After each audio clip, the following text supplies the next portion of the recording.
Deux responsables d'importants groupes bancaires ont été reçus ce mardi par le chef de l'État. Alassane Ouattara a échangé respectivement avec le président du groupe français BNP Paribas et celui du groupe Banque Centrale Populaire du Maroc, en ligne de mire les réformes et la stabilité économique de la Côte d'Ivoire. Des blessés des différentes crises que le pays a connues bénéficient bel et bien de prise en charge médicale. Ce matin, une série d'opérations spéciales portant sur le retrait de balles a démarré au CHU de Cocody. Témoignage à suivre dans ce journal. À 9 jours du Nouvel An, ne craignez pas une pénurie de volailles pour vos repas de fin d'année. Plus de 22 millions de têtes sont disponibles pour les populations pour ces fêtes. Un chiffre annoncé par le ministre des Ressources animales et halieutiques qui s'est rendu hier dans quelques marchés d'Abidjan. Et puis à l'étranger, ce début de rapprochement entre belligérants au Soudan. Depuis la signature d'un accord de paix fin août, le camp du président Salva Kiir et celui du chef rebelle Riek Machar viennent de se rencontrer aujourd'hui dans la capitale, Juba. Voilà pour le sommaire, c'est l'heure de la grande édition. Bonsoir à tous, bienvenue. Deux responsables de groupes bancaires ont été reçus ce mardi par le chef de l'État. Alassane Ouattara a échangé avec le président du groupe français BNP Paribas. Le président de la République a ensuite reçu le président du groupe Banque Centrale Populaire du Maroc. En toile de fond, les réformes et la stabilité économique du pays. Jérôme Kofi Abolin. Deux patrons de banque chez le président Alassane Ouattara, Jean Lemierre et Mohamed Ben Chaboun, respectivement président du groupe BNP Paribas et président du groupe Central Populaire du Maroc. Ils ont été reçus tour à tour par le chef de l'État ce mardi au palais présidentiel. Les deux personnalités de banque disent avoir rencontré le président de la République pour lui faire part de leur volonté d'accompagner les grands projets de développement en Côte d'Ivoire. Nous avons parlé des besoins de la Côte d'Ivoire, besoins en infrastructure, en financement du tissu économique, des entreprises, des PME, et bien sûr de la bancarisation de la Côte d'Ivoire et de l'évolution en profondeur du système bancaire. Ceci dans un contexte dans lequel la Côte d'Ivoire connaît une croissance importante, qu'il faut soutenir financièrement, et le groupe BNP Paribas y est parfaitement engagé, et dans lequel la Côte d'Ivoire connaît, en même temps que la croissance importante, une modernisation très importante via la bancarisation et l'utilisation des nouvelles technologies. Et bien sûr, c'est un point sur lequel nous sommes également très sensibles. Le groupe va ouvrir la première agence de microfinance en Côte d'Ivoire à Yopougon. Et il s'agit là de la concrétisation d'un engagement que notre groupe a pris face à Sa Majesté le Roi, Mohamed VI, et à Son Excellence, Monsieur le Président de la République de Côte d'Ivoire, pour lancer l'activité de microfinance ici, en s'appuyant sur l'expérience accumulée par le Maroc sur les 20 dernières années. Et le président du groupe BNP Paribas et celui du groupe Banque Centrale Populaire du Maroc de saisir l'occasion pour féliciter les autorités ivoiriennes eu égard à la stabilité politique retrouvée. Pour eux, cela est à mettre à l'actif des réformes économiques engagées sous la supervision du président.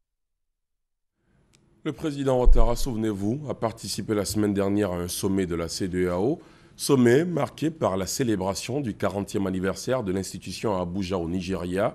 Au cours de cette rencontre de haut niveau, un timbre à poste émis par les 15 États membres a été présenté au chef d'État présent à Abuja. Retour sur cet instrument, ce régional, avec notre envoyé spécial de retour du Nigeria, Viviane Haïm. Messieurs les chefs d'État et de gouvernement, Mesdames et Messieurs, avec votre autorisation, je voudrais maintenant très respectueusement prier Monsieur le Président du sommet, Son Excellence Monsieur le Président de la République du Sénégal, Monsieur Macky Sall, de bien vouloir accepter de venir dévoiler ce timbre. Après quoi, il apposera le cachet du premier jour, matérialisant l'émission effective du timbre. Pour la première fois dans l'histoire de la CEDEAO, les postes des 15 pays membres émettent ensemble un timbre pour fêter le 40e anniversaire de leur organisation commune.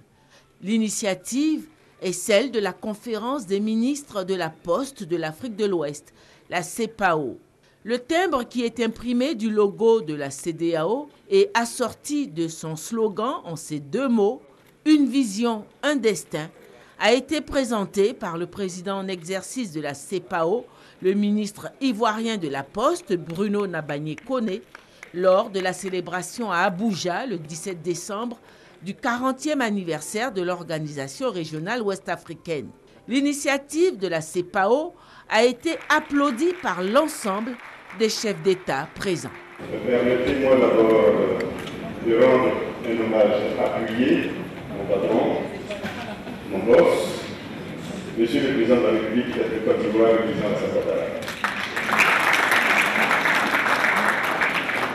La célébration du 40e anniversaire de la CEDEAO est un événement qui célèbre une vision que la conférence des forces des États d'Afrique de l'Ouest ont voulu, à leur manière, marquer cet événement, permettre des acteurs actifs de la libre circulation des biens, du commerce et du paiement électronique.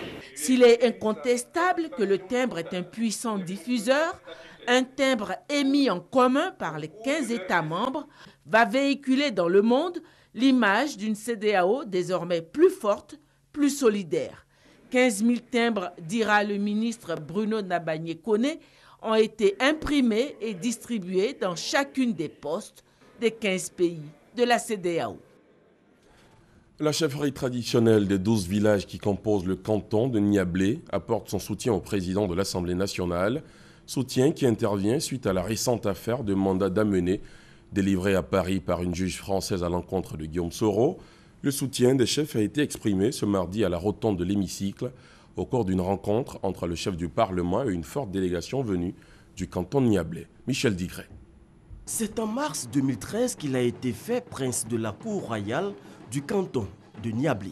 Après l'incident du mandat d'amener à Paris et au moment où Guillaume Soro ou encore Nanan Kouakou Anini II traversent des moments difficiles, la chefferie traditionnelle de Niablé ne veut pas laisser seul celui qu'elle considère comme membre de la famille royale. Nous sommes simplement venus vous dire, Yako, et vous réitérer notre engagement à être à vos côtés chaque fois que vous devez faire face à toute épreuve, quand il plaira à Dieu de mettre sur votre chemin ces genres de situations. Guillaume Soro livre ses sentiments. On m'a rendu plus fort et déterminé. Guillaume Soro se rendra très prochainement à Niablé pour témoigner sa reconnaissance aux populations de ce canton. Cette affaire de mandat d'amener contre Guillaume Soro aura suscité beaucoup de réactions. Outre les chefs traditionnels de Niablé, une formation politique indique qu'elle s'insurge contre le mandat de la juge française. Il s'agit du Rassemblement du peuple de Côte d'Ivoire. Le président du RPCI l'a dit face à la presse à son siège des Deux Plateaux Les Perles. Abdelkader Ouattara, Michel Digré. Résurgence de la violence en milieu estudiantin, question de sécurité à l'Ouest, mandat d'amener de la justice française contre le président de l'Assemblée nationale. Le Rassemblement du peuple de Côte d'Ivoire, RPCI, se prononce. Le Rassemblement du peuple de Côte d'Ivoire, RPCI, condamne fermement ces affrontements indignes des étudiants. Invite tous les étudiants au respect scrupuleux de leur engagement à travers la charte de la non-violence et de la promotion de la paix sur le campus. Le RPCI condamne vigoureusement ces attaques lâchement perpétrées, s'incline devant les dépouilles de toutes les victimes et rend hommage à la mémoire des soldats tombés dans l'exercice de leur mission régalienne. Notre parti s'indigne de l'attitude de la justice française à l'égard du président de l'Assemblée nationale ivoirienne. Pour ce parti politique, la Côte d'Ivoire se doit d'envisager l'avenir sous de meilleurs auspices en s'attaquant aux vraies questions et en appréhendant les défis majeurs qui s'imposent. Pour cela, le RPCI fait des propositions. Il faut enraciner la démocratie en Côte d'Ivoire. Il faut faire les amendements nécessaires à la Constitution, notamment les articles confligènes qui ont séparé les Ivoiriens. Pour les prochaines élections locales, le RPCI a par ailleurs annoncé sa participation. Ils sont pour la plupart marqués à vie. Ils portent des blessures nées des différentes crises que la Côte d'Ivoire a connues. Ces victimes bénéficient bel et bien de prises en charge médicale. Ce matin, une série d'opérations spéciales portant sur le retrait de balles a démarré au CHU de Cocody. Le témoignage de Mamadou Kwasi. Une balle de 7 mm d'un fusil AK-47 appelé communément Kalachnikov, retiré de l'agent de Ouattara Enza. Depuis janvier 2011, Enza portait cette balle qu'il a reçue à Jesco dans la commune de Yopougon lors de la crise post-électorale. Est-ce qu'on t'a dit qu'on prendrait combien? Au moins 800 000, 500 000. Couturé de son état dans la ville de Dabou, Enza pourra dans quelques jours appuyer sur la pédale de sa machine à coudre. Daniel aussi a retrouvé le sourire. Grâce à la prise en charge du programme national de la cohésion sociale, il est enfin débarrassé des 3 balles logées dans son corps depuis mars 2004. Le 25 mars là, c'est là, moi ma porte là, c'est au bord de Goudron, autoroute là même. Donc il y a eu les chars qui sont quittés vers gendarmerie. En venant, les gens s'étaient regroupés vers moi là-bas. Comme moi je suis au bord, ils ont lancé au but là. Le char a lancé. Premier, c'est descendu quelque part là-bas. Deuxième là, c'est descendu devant ma porte là. C'est ça qui est rentré, trouver moi avec mes enfants dans la maison. La directrice générale du programme national de la cohésion sociale a apporté la compassion et le soutien du gouvernement à ces blessés. Pour elle, cette action est le fruit du partenariat signé avec les structures sanitaires. Une liste du ministère de la Solidarité, de la Famille, de la Femme et de l'Enfant. Ce ministère avait déjà consolidé à travers sa direction des victimes une liste de blessés. Donc nous avons reçu une liste de 1000 blessés. Il y en a peut-être plus, mais c'est 1000 blessés graves. Donc ce sont ces 1000 personnes que nous avons commencé à prendre en charge médicalement et psychologiquement. Nous avons une liste et au fur et à mesure on les appelle. C'est le médecin qui indique si le cas est très grave ou moins grave, etc. Et puis c'est le médecin qui nous dit telle personne a besoin de chirurgie, telle personne a juste besoin de soins, telle personne a besoin de prothèses, etc. Pour la suite de l'opération, le professeur Mariatou Kone rassure. La prise en charge est gratuite. Le patient ne paye absolument rien.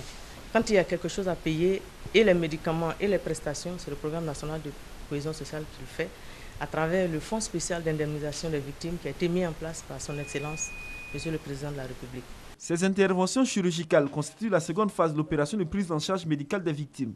Au cours de cette phase, ce sont 1000 blessés des différentes crises qui seront pris en charge. Ils ont tous reçu la somme de 150 000 francs CFA pour leur faciliter le déplacement vers les hôpitaux partenaires.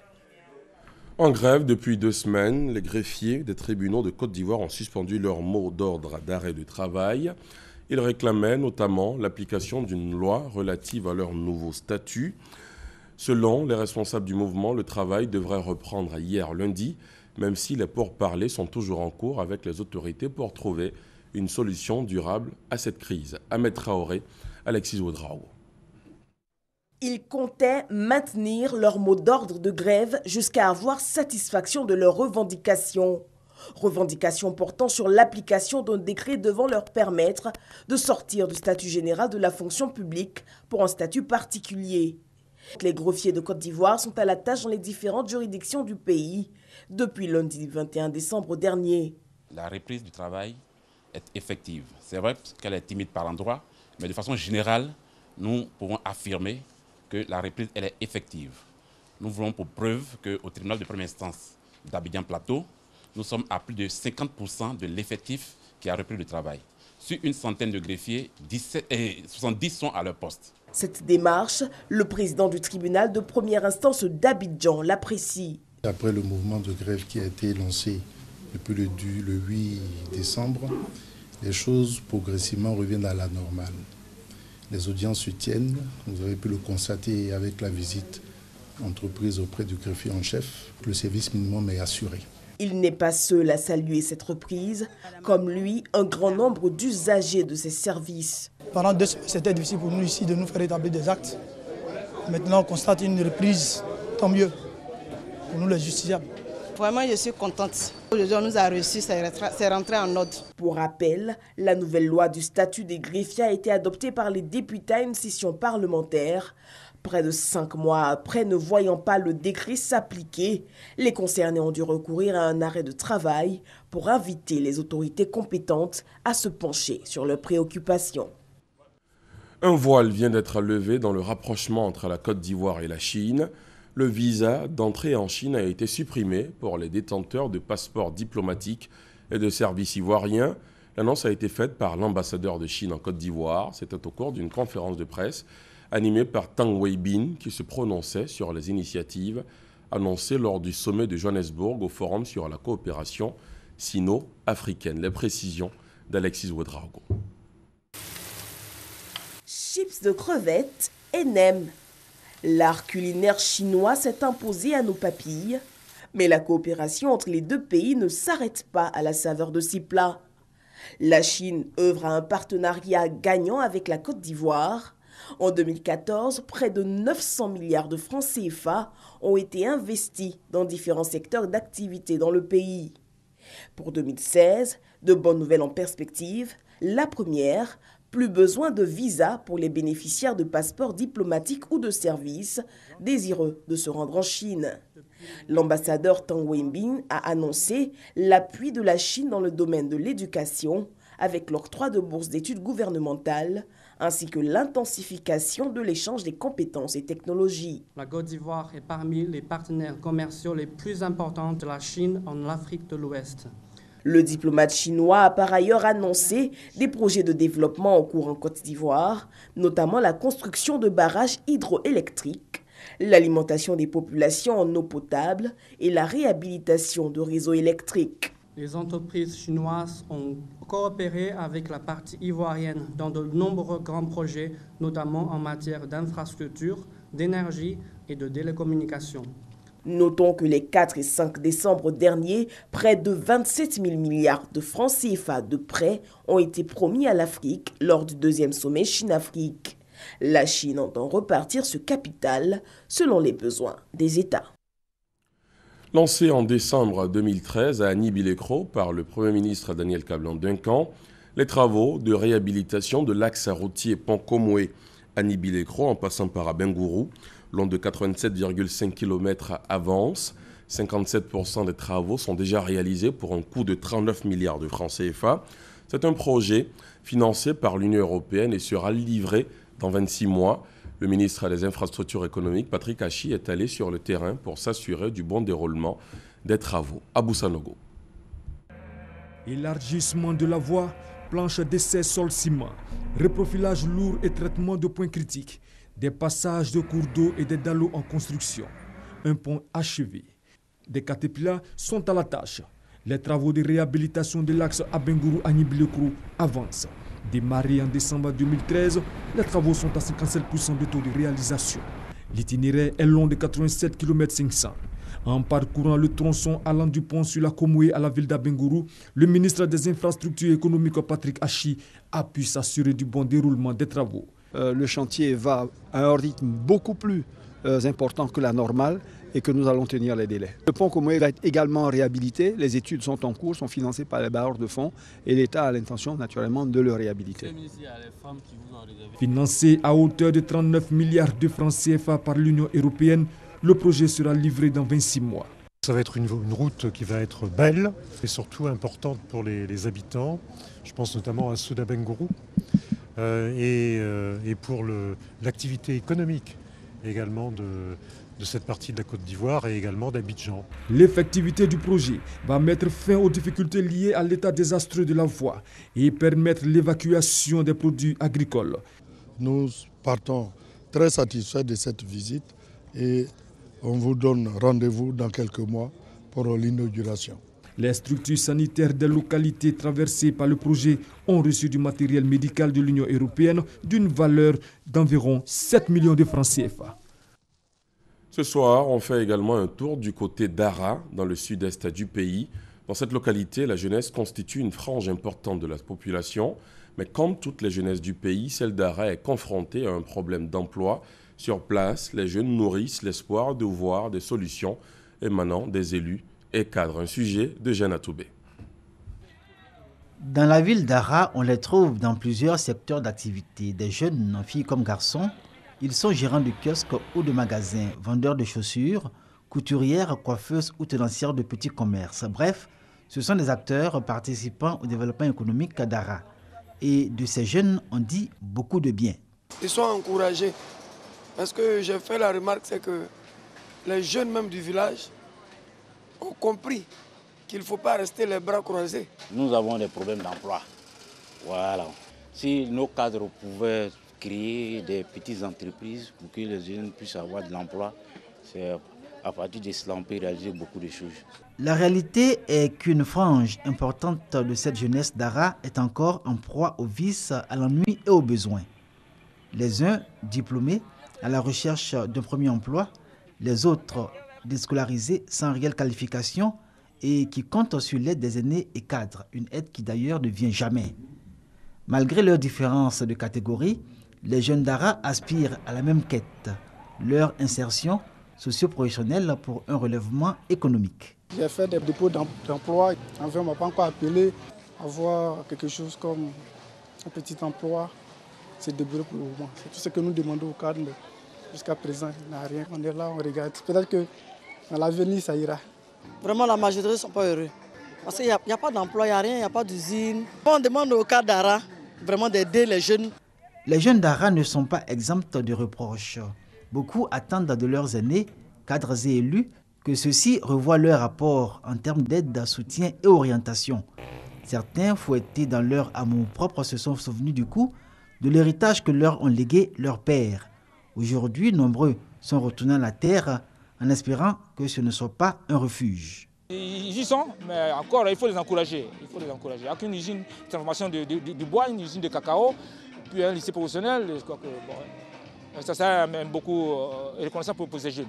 Il y a des financements qui ont été accordés à des groupes de jeunes, mais il faut que les jeunes soient porteurs de projets. Il faut qu'ils souscrivent aux projets lancés par le ministre. Mais pour qu'on puisse financer, il faut que le projet soit bancable. Il faut qu'il soit un projet viable, réalisable.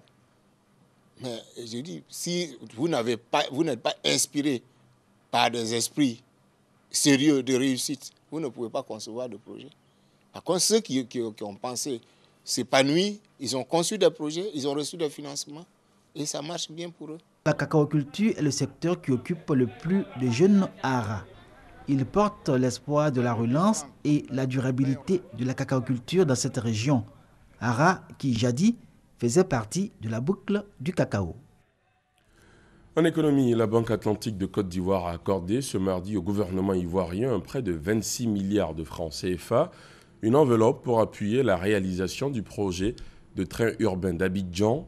L'argent sera mis à la disposition de la société de transport abidjanaise Rail Star et devrait servir à lancer les études techniques en vue de la réalisation du projet. La signature de l'accord tripartite de prêt a eu lieu cet après-midi au plateau. Mahamadou Traoré, Jean-Jacques Ouaméala. Réalisation du train urbain d'Abidjan, les choses se mettent en place. 6 mois après la signature de la convention de concession entre l'État ivoirien et Star, la société de transport abidjanaise sur rail, 26 milliards de francs CFA viennent d'être débloqués pour la réalisation des études et travaux préparatoires à la construction de la ligne 1 du train urbain. La convention de crédit, elle porte à la fois sur la réalisation des études, plus beaucoup de relevés de terrain et d'actions sur le terrain, comme par exemple la déviation des réseaux, comme par exemple des études géotechniques.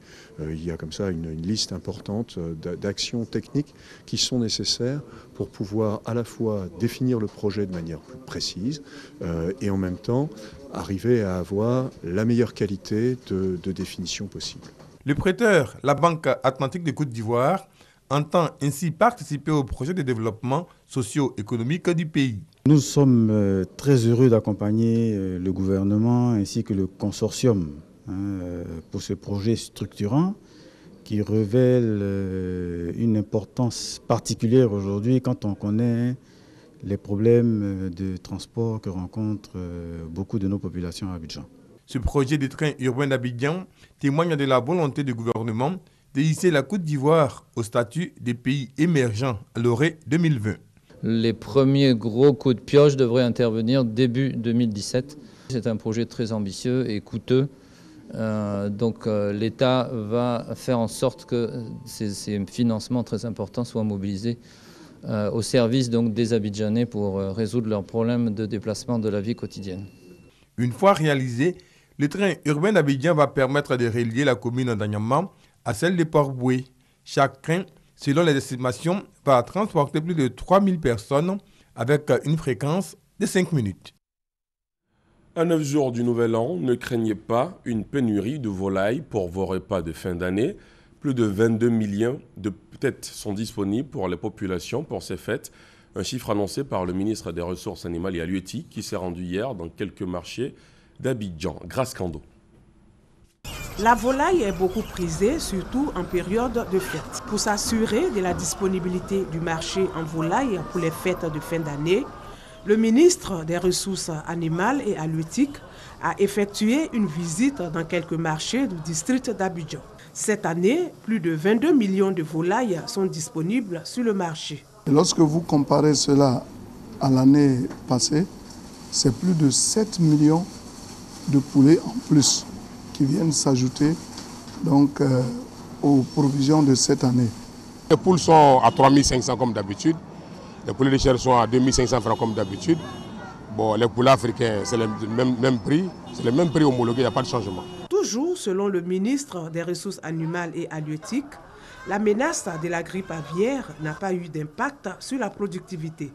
C'est vrai qu'il y a eu des foyers de grippe aviaire, mais nos services ont tellement été efficaces qu'ils ont pu juguler la situation, la chose, et ça fait qu'aujourd'hui, là, on peut consommer le poulet sans crainte de tomber malade. Pour relever le niveau de productivité, les opérateurs de la filière eux-mêmes, pour certains, pour la plupart d'entre eux, se sont engagés dans un programme d'investissement important pour mettre à niveau les infrastructures d'élevage, produire dans des conditions plus modernes. Donc c'est tout cela aujourd'hui qui permet à la production ivoirienne d'offrir une production en constante augmentation. Ces 22 millions de volailles sont réparties dans les différents marchés. Elles proviennent des fermes locales. À l'étranger, en bref, la présidence de la République tunisienne a annoncé aujourd'hui la prolongation pour 2 mois de l'état d'urgence réinstauré dans tout le pays après l'attentat suicide du 24 novembre contre un bus de la sécurité présidentielle ayant tué 12 personnes. Autre actualité à l'étranger, au Soudan, depuis la signature d'un accord de paix fin août, le camp du président Salva Kiir et celui du chef rebelle Riek Machar viennent de se rencontrer aujourd'hui dans la capitale Juba. Ils entament une discussion en vue de la formation d'un gouvernement de transition et d'union nationale. Reportage. Avance-t-on vers la fin de la crise politico-militaire que le Soudan du Sud traverse depuis 2013? Peut-être oui. Ce lundi, des représentants de la rébellion sont arrivés dans la capitale Juba, permettant une nouvelle avancée dans l'application de l'accord de paix signé fin août pour mettre fin à 2 ans de guerre civile. La délégation, conduite par Taban Deng, chef des négociations, espère qu'un dénouement rapide sera trouvé. La présence de cette délégation à Juba est un symbole concret de notre engagement dans ce partenariat. Nous sommes venus pour acter le fait que le combat armé est terminé. L'application complète de cet accord est primordiale. C'est pour cela que nous sommes également venus pour bâtir la confiance, diffuser l'accord et rendre opérationnelles les institutions qui s'occuperont de l'application. Une rencontre qui, aux yeux de Paul Akol, porte-parole du gouvernement Salva Kiir, signifie que la hache de guerre entre les deux parties est définitivement enterrée. La présence du camarade Taban Deng et de sa délégation ici à Juba signifie la fin de la guerre. Ça signifie la réalisation de la paix sur le sol de la République du Soudan du Sud. Et je veux dire ici à tous ceux qui doutent encore de l'accord de paix, que cet accord est devenu une réalité. L'accord dont il est question prévoit notamment un retrait de toute force militaire dans un rayon de 25 km autour de Djouba sous 90 jours à compter de sa signature. Il prévoit également l'ouverture sous une période de 3 mois de transition régie par les dispositions de partage du pouvoir. Si les deux parties parviennent à s'accorder, le pays pourrait ainsi sortir enfin de la grave crise qu'il traverse depuis plus de 24 mois. C'est la fin de ce journal. Merci de l'avoir suivi. Dans quelques instants, sur le coup de 21h précisément, vous aurez le débat présenté par la Ciné Fofana. Vous suivrez ce soir les acteurs du secteur du coton qui vous diront comment la filière se porte après 2 années de réforme. À 23h, vous avez rendez-vous avec Hamza Diaby. Moi, je vous donne rendez-vous demain 20h. Excellente soirée sur RTI 1.